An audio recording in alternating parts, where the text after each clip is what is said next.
Moving inward, we come to the mental body. And as the name implies, it is the area of our subtle self that holds our thoughts. So as part of this, there's the conscious mind. So as you're paying attention, you are consciously aware of what's going on. I mean, hopefully. Then there's your subconscious mind that works underneath the surface and is responsible for the judgments and programming that we have. It is where our beliefs are formed and it creates our personality.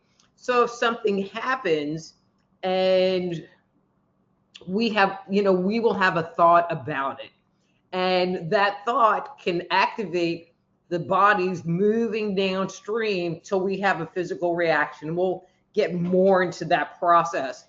But again, this is where we form our beliefs. So if we have trauma, the thoughts that are tied to it, the responses that we have. So if you think I'm invisible, or I'm fat, or I'm this, or I'm that, all of that data is stored in the mental body.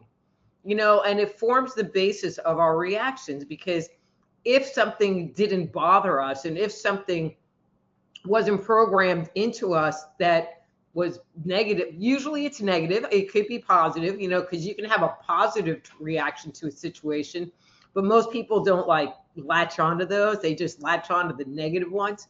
So if you have a negative reaction to a situation, it's because a thought, whether conscious or unconscious, has been activated.